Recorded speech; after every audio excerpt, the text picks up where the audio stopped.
The sun was merciless that morning, low in the sky, yet already burning the skin off the earth. Dust rose with every hoofbeat as Cole Mercer rode alone through the desolate edge of northern Mexico. His coat was worn, his hat stained by years of sweat and weather, and the Winchester rifle strapped across his back hadn't seen a peaceful day in months. He was a man who didn't pray, didn't wait for salvation, and didn't bother with kindness. Not anymore. Cole wasn't headed anywhere in particular, just south away from the trail of bodies, the noise of governments, and the shadow of things he didn't want to remember. His life had once been filled with banners and orders, medals, and maps. Now it was just dust and slants. Then he heard it. A sound too out of place for this empty stretch of wilderness, screaming. Faint but urgent. Female. He crested a ridge and saw them, a small band of men gathered around a figure on the ground. A woman. Her wrists were bound, her habit tattered and streaked with dirt.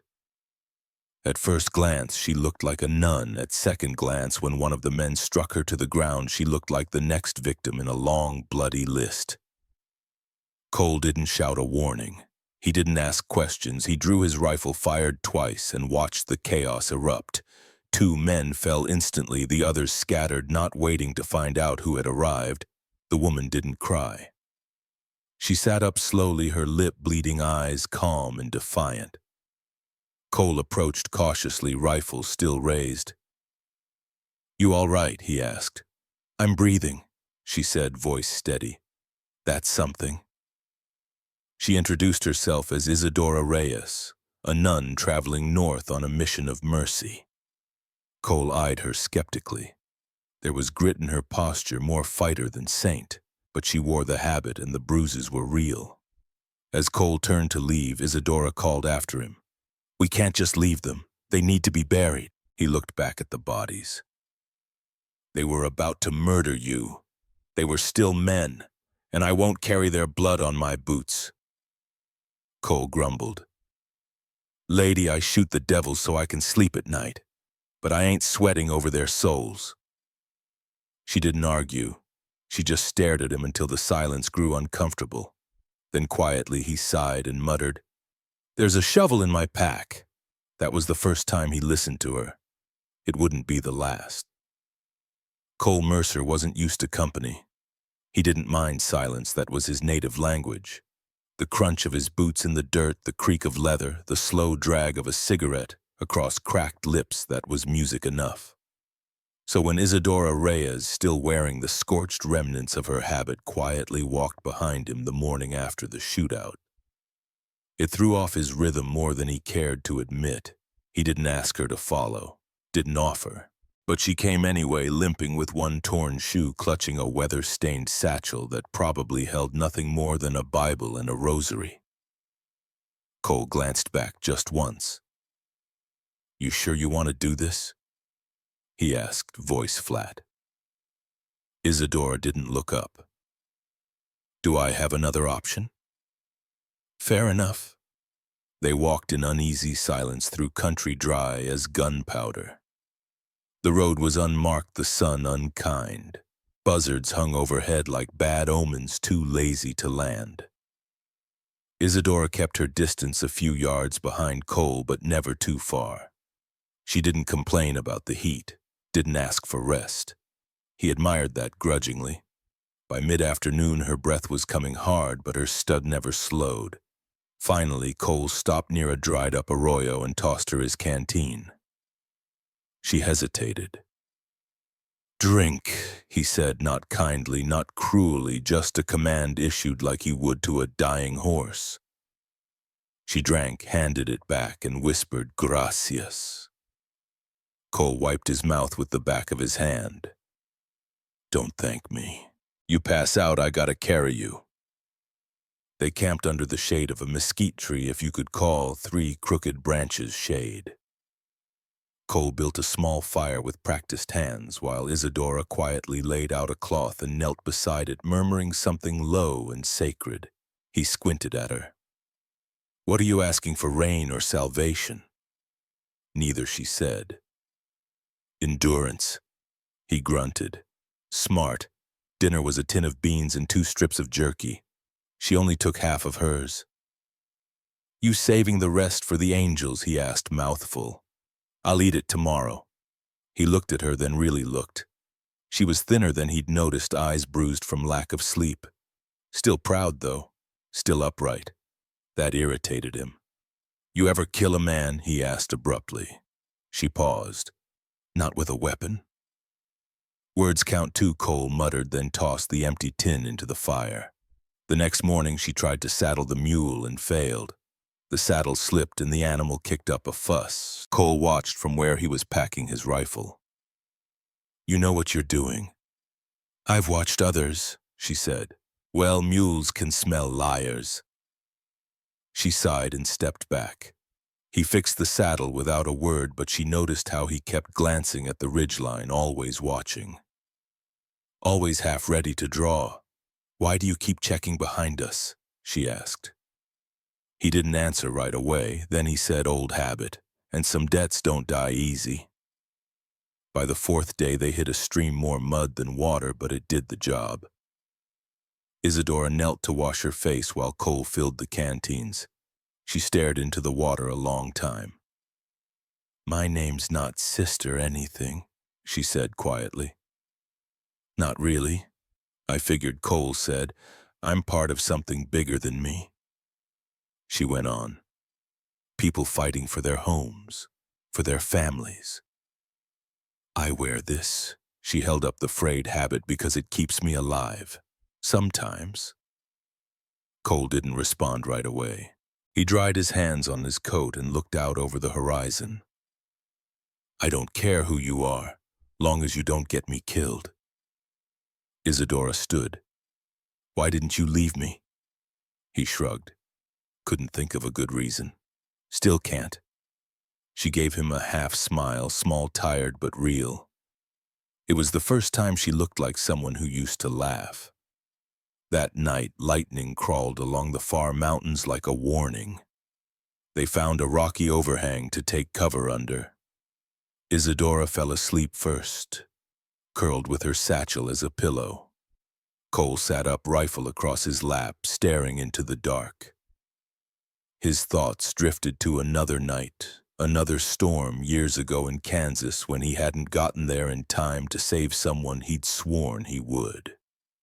He looked over at her, this strange, stubborn woman who carried lies like a shield and faith like a torch. He didn't trust her.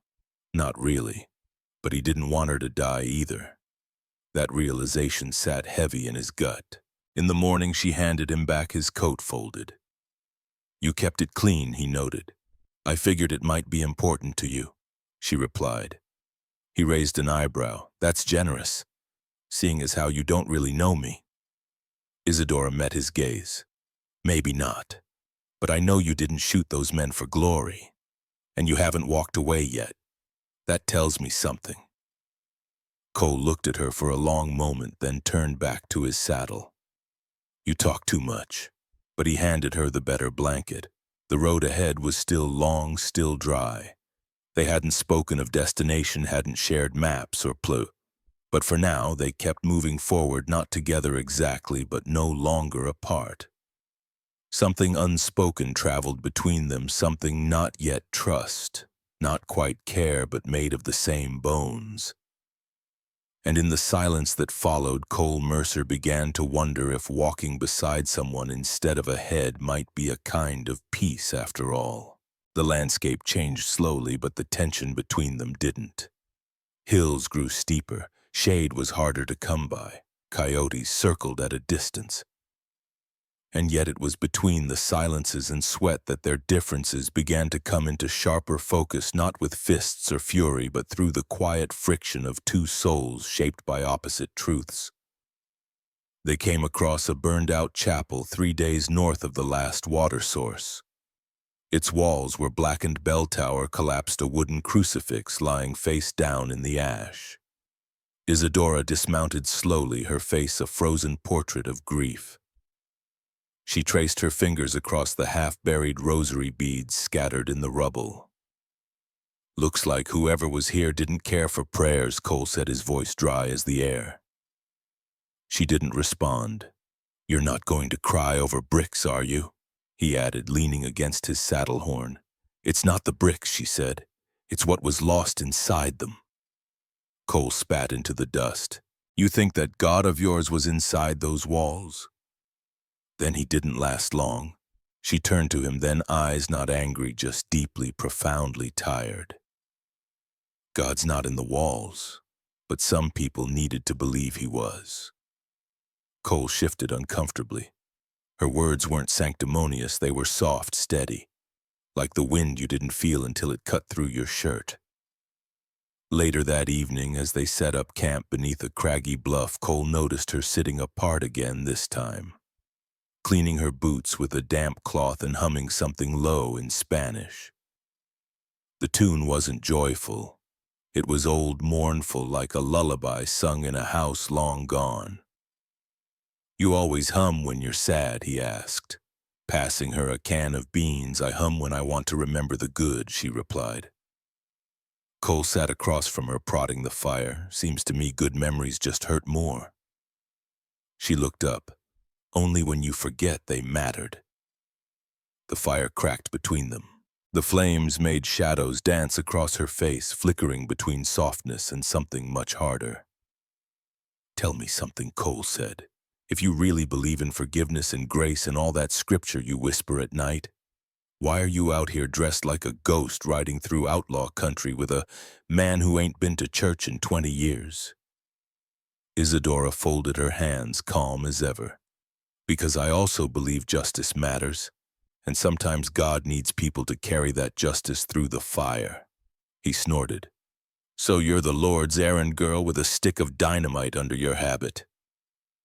She didn't smile. I carry what needs to be carried.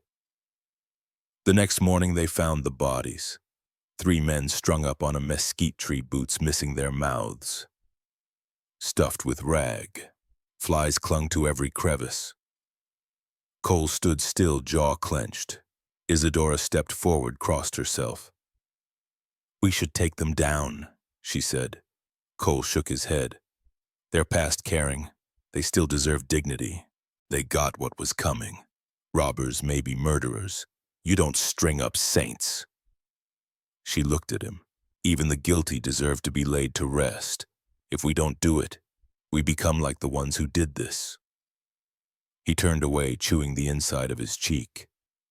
You ever kill a man with your mercy? You ever offer forgiveness to someone who took everything from you, only to watch them spit it back in your face? She stood silent. I have, he said, voice low. And I swore I'd never bury a man unless I put him there myself.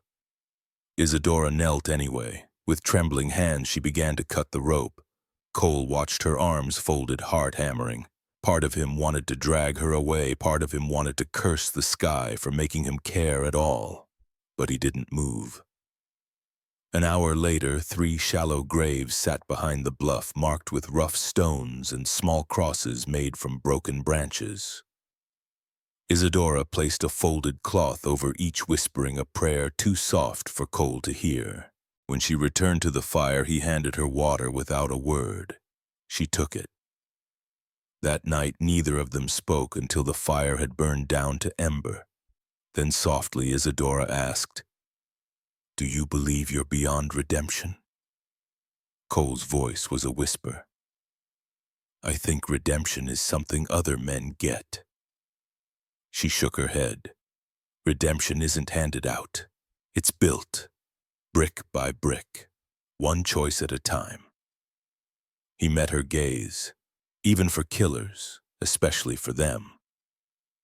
Cole looked into the fire, and for a brief moment it flickered in his eyes like a memory trying to crawl out.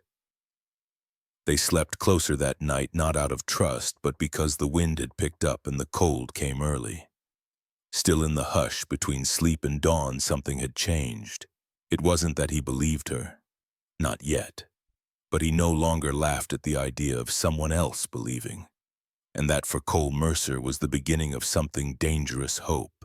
The wind shifted just before dawn, carrying with it the distant tang of smoke and something else. Gunpowder, maybe, or memory. Cole Mercer rose first. Always did booted feet crunching across dry soil as he made his usual circle around the camp. A habit from his bounty hunting days, though. Now he told himself it was just for peace of mind. Not because he feared for his life, not because of her. Isadora Reyes stirred under her blanket just as the sun broke the ridge, casting a golden line across her face. She sat up slowly as if she'd slept in armor. For days now, her silences had lengthened and her eyes grew heavier, not from the trail but from something she hadn't yet said. Cole had noticed. He noticed everything. What he hadn't decided yet was whether or not to care.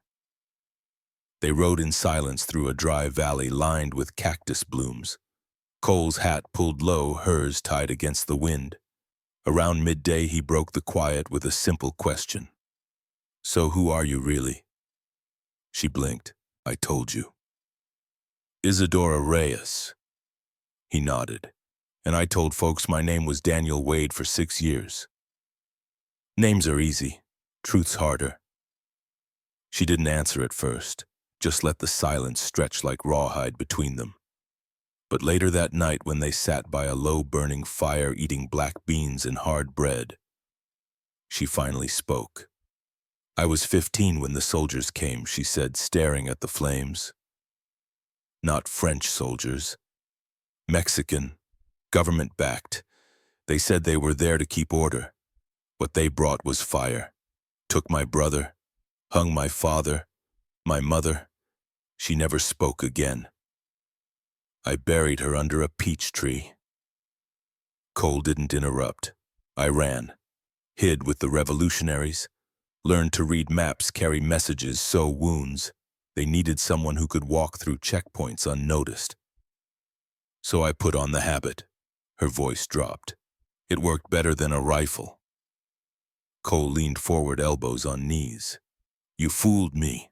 I never asked to be trusted." "No," he agreed. "But I gave it anyway. Bit by bit." She looked at him, then her face unreadable in the shifting firelight. "You're angry." "I ain't angry," he muttered. "I've just had enough of lies. You're carrying your own." That landed like a stone in the gut.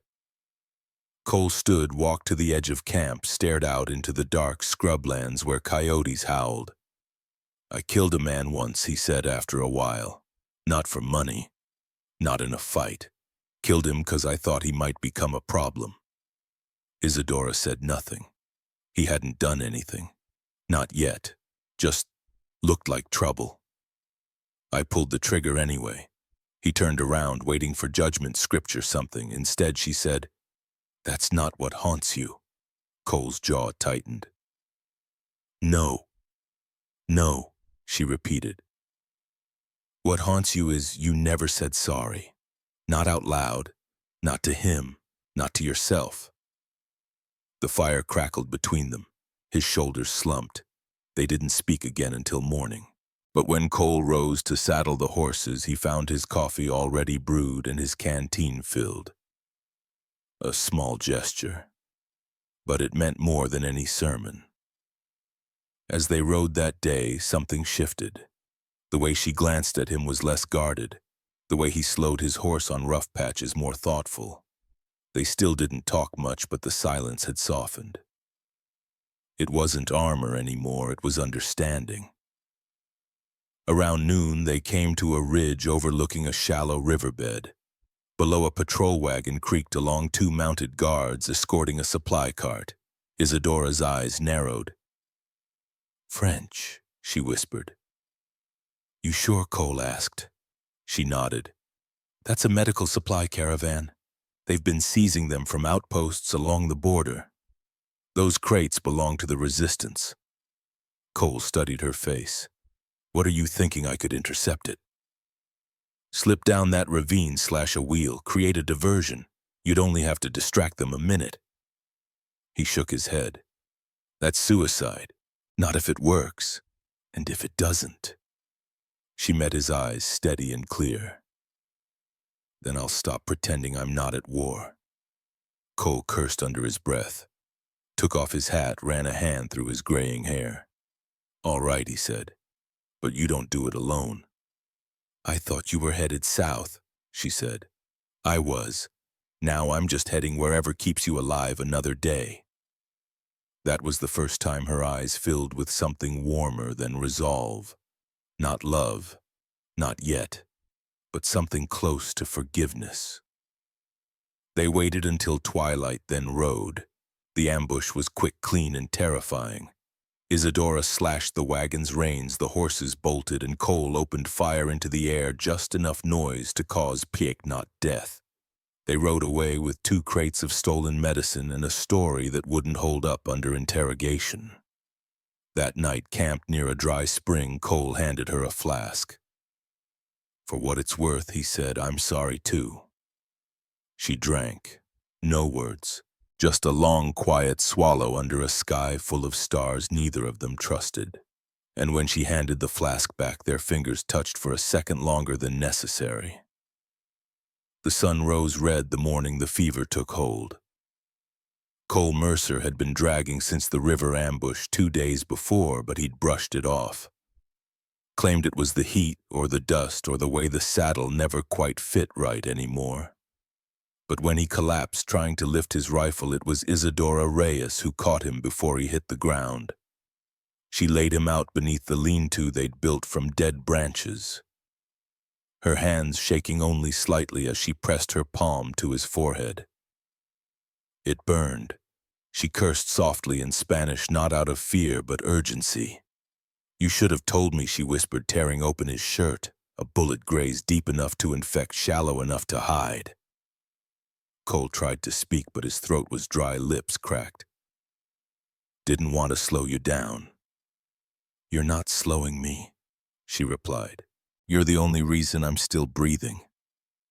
She spent the next 36 hours tending to him, boiling water from the stream, cleaning the wound with whiskey, praying between tasks. Not just the scripted prayers of saints, but the kind whispered into night, when no one listens but the wind. She didn't sleep, only dozed between the fever spikes, waking at every shiver from him. Once he called her name without meaning to. Another time he muttered something about Kansas, a girl, fire. She didn't ask, she just wiped the sweat from his chest and whispered, "You're not there anymore." When he finally woke fully, his voice was gravel. "You've been here the whole time," she nodded. "You didn't run, no," she said. "And I won't." He looked at her, weak but clear-eyed. Why Isadora poured him water, held it to his lips. "Because I've seen enough men disappear when things get hard, and I won't become one of them." He smiled, faint but genuine. "You're tougher than most soldiers I've met." She shrugged. "I'm still afraid. I just walk forward anyway." From that day on, something changed. Cole no longer led without glancing over his shoulder. Isadora no longer kept a knife under her blanket. Their rhythms synced. She packed while he loaded the rifle, he scouted while she cooked.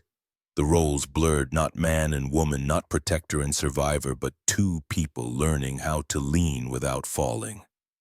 It was during a storm that the bond between them finally cracked open into something more. Rain came sudden and vicious, sweeping down the canyon like a curse.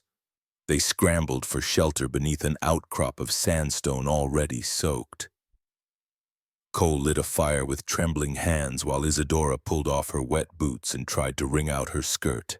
They sat close, knees almost touching, steam rising from their shoulders. Cole finally broke the silence. "You ever think about what comes next after what this? The fight, the running, the blood?" She hesitated. "Sometimes, but not often. Every time I've imagined peace, someone's kicked in a door." He nodded. "Yeah, peace feels like a luxury, like warm bread or a clean bed." Isadora smiled. "You ever have either once? Long time ago." Lightning flashed. Their shadows leapt up the canyon wall like ghosts. Cole turned to her, eyes softer than she'd seen them. "I used to think I was just buying time, shooting enough bullets to outrun my past. But now, he trailed off, now what? Now I think maybe time's trying to give me something back. Isadora's voice was low. What do you want it to give? He looked at her. Something real, something that doesn't vanish when the shooting stops. The fire hissed as a gust of rain swept in. They didn't touch. Not yet. But when she handed him a dry piece of cloth and he used it to pat her soaked shoulder instead of his own, that said enough. Later that week, they reached a checkpoint. Soldiers patrolled the road, a dozen men armed, bored, and dangerous. Isadora and Cole watched from the ridgeline.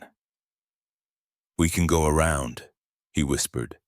They'll catch the supply caravan we're meant to intercept, she said. If they do, 20 families go without medicine. He sighed. You got a death wish, Reyes? No, she said. I have a reason.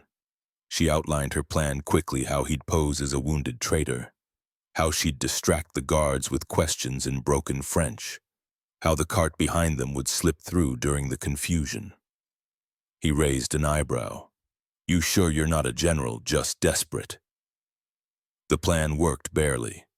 One soldier spotted the wagon, drew his pistol. Cole shot the man in the leg before the others could react. Blood hit the dust and screams followed, but they made it out alive. That night, Cole sat sharpening his knife hands stained from the fight. Isadora approached slowly, her braid undone, face lit by firelight. Thank you, she said. He didn't look up. You would have done the same. No, she said. I wouldn't have had the shot. That made him chuckle. Then he finally met her eyes. You're not who I expected, he said. Neither are you. They sat close again, shoulder to shoulder. Not lovers, not yet, but not strangers anymore. Something more binding than attraction lived in that space between them. It was loyalty built from fire and fever, from bleeding and burning and watching the other refuse to leave. In the morning when they rode off, neither said goodbye to the place behind them. But both knew they'd left something there, some old version of themselves buried in the mud and smoke. And they didn't need to speak it aloud to know this road they were riding wasn't just dirt anymore. It was home. The sky over the low hills had turned an odd yellow by late afternoon, the kind that made even the birds fall quiet. Cole Mercer and Isadora Reyes stood near the crest of a dry ridge overlooking the valley below, where a garrison sat tucked against the canyon wall, timber walls reinforced with sandbags, a flag with foreign colors flapping like it owned the wind. Soldiers moved along the perimeter, rifles slung carelessly, unaware they were being watched. Isadora knelt beside a patch of dry brush and unrolled a scrap of canvas. On it were rough, hand-drawn sketches, guard rotations, storage placements, the location of the powder room. Cole watched her work, noting how steady her hands were. You've done this before, he said. Once, maybe twice, and you made it out. She didn't look up. No, Cole raised a brow. Well, that's reassuring. She finally glanced at him. They didn't have you. It wasn't a flirt, not even a compliment. It was fact, and it landed harder than she probably meant it to. They had picked up whispers along the trail this garrison held more than guns and uniforms. It had become a temporary headquarters for a local commander who had ordered the torching of 3 villages, including hers. The mission had stopped being strategic and turned personal. Isadora didn't hide that. What surprised Cole was how personal it was becoming for him, too. I can sneak in through the canyon, she said, pointing at the narrow ravine. The explosives are stored beneath the command shack. If I can get inside, I can set charges and be out before they realize anything's missing. You won't get 5 steps past that fence, Cole muttered. Not without someone noticing you don't salute like they do. Then I need a distraction. He looked at her, jaw clenched. You asking me to play bait? No, she said. I'm asking you to help me finish this. That night by firelight, Cole sat sharpening his knife while Isadora counted fuses. Their conversation was spare. Neither wanted to say the things circling the silence that not both of them might walk away. "I used to think death was the worst thing that could happen," she said softly. "And now—" She paused. "Now I think dying without doing something worth remembering is worse." Cole looked into the fire. "You've already done more than most men I've ever known." She smiled faintly. "You always know what to say after the moment passes." "I'm a slow learner." She reached across the fire and placed something in his hand. A medallion, worn scorched at the edge. "My mother gave me this. I've kept it close since I was a child. If I don't come back—" He closed her fingers over it. "Then keep it." She didn't argue. That more than anything made his throat tighten. When the first explosion went off, the entire canyon shook. Cole had stormed the west wall as planned, yelling like a madman and firing into the air, drawing every guard toward him. Smoke curled high into the sky from the south storehouse, Isadora's entry point. Gunshots rang out, followed by shouting in French and Spanish.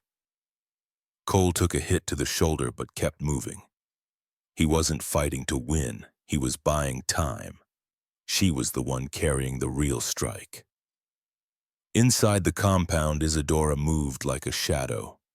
She planted the charges in the powder room, then turned a corner and nearly collided with an officer. He raised his pistol. She didn't hesitate. The knife found his throat before the trigger did. Outside, Cole saw the first fireball rise behind the main barracks. The night went red. He smiled despite the pain because she'd made it. He turned to run, but his legs buckled. The blood loss had crept up quiet. He dropped behind a crate and waited for the pain to drown him. Then there were hands on him. She'd come back. Isadora dragged him to the canyon's edge, half carrying, half cursing him under her breath. He was losing consciousness, but not before he saw her face, bloody, fierce, determined. "You came back," he whispered. She slapped his cheek lightly. "Of course I did." They spent the next 2 days holed up in a sandstone cave miles from the garrison, tending wounds in silence. She stitched his shoulder. He splinted her hand.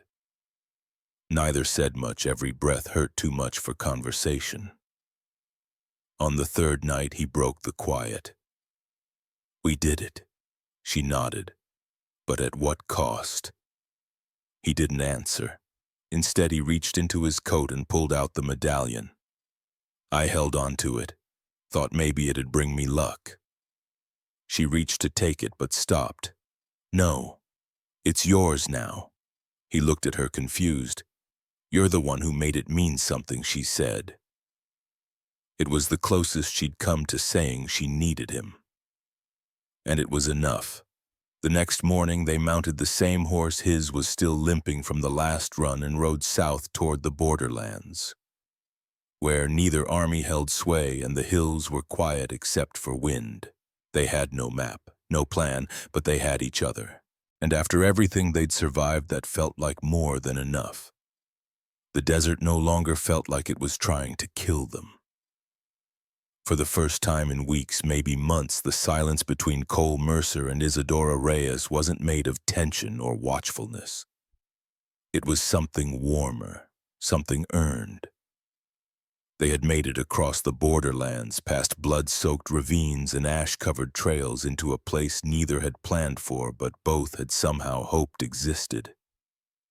A small, forgotten cabin near a spring-fed stream became their refuge. It wasn't much, just 4 walls and a leaky roof, but to them it was a cathedral carved from dirt and grit. Cole patched the place up slowly, favoring his still healing shoulder. Isadora planted wild herbs behind the cabin and hung her torn shawl across the window like a curtain. No one asked what came next. There were no vows, no promises written in smoke. But when he reached for her hand by the fire and she didn't pull away, when she leaned her head on his shoulder without speaking, it was louder than any confession. They didn't speak of the garrison again. Didn't speak of the dead or the pain or the losses they had walked through to get here. Not because they were forgotten, but because they lived in how he always left a second cup of coffee beside her chair, in how she always stitched the worn edges of his coat without asking. They weren't healing with words. They were healing with the quiet decision to stay. One morning, as the mist rolled in from the hills, Isadora stepped out onto the porch and watched the sunrise bleed into the sky like a second chance. Cole joined her, silent, coffee in hand. "You still think you're a man who can't be redeemed?" she asked softly without looking at him. He took a long sip, then said, "Not anymore." They stood together, letting the sun warm what was still tender between them. And so two souls who once believed they were beyond saving found something neither had dared to want: a place to rest and a person to trust. Not because the world had changed, but because they had, by choosing not to leave when it would have been easier. By staying when it mattered most, not fugitives, not ghosts. Just a man, a woman, a fire between them and the quiet, holy truth that they were no longer alone. Sometimes the bravest thing a person can do is stay, not in a place but with someone. Not out of duty, but out of choice. Life breaks us in different ways, through war, betrayal, silence, or loss, and teaches us to run when things get too close, to shut down, to walk away before we can be left behind. But healing rarely happens in motion. It begins in the stillness, when we stop running long enough to let someone in. Cole and Isadora's story is not about being perfect or fearless. It's about learning to trust again when everything inside says not to. It's about two people from opposite worlds who discover that redemption isn't a prize handed to the worthy, it's something built one quiet choice at a time. To listen, to protect, to hold your ground when it's easier to disappear. We all carry wounds the world can't see, but like Cole, we can still become someone worth staying for. And like Isadora, we can choose to stay for someone else, not because they've earned it, but because we see what they could become when someone finally believes in them. In a world that often teaches us to fight or flee, this story reminds us there is power in simply being present. Sometimes the miracle we're searching for is found not in the miles we travel, but in the hearts we refuse to give up on. If stories of grit, grace, and redemption speak to your soul, this is your home on the frontier. At Frontier Reverie, we bring you the untold tales of the American West, where hearts are hardened by dust but healed by courage. If you felt something today, hope, hurt, or the quiet ache of belonging, don't ride off just yet. Like, subscribe, and hit the notification bell so you never miss a new story. Every week, we journey deeper into the wild, where broken people find unexpected grace and sometimes each other. Saddle up. The next story is just over the horizon.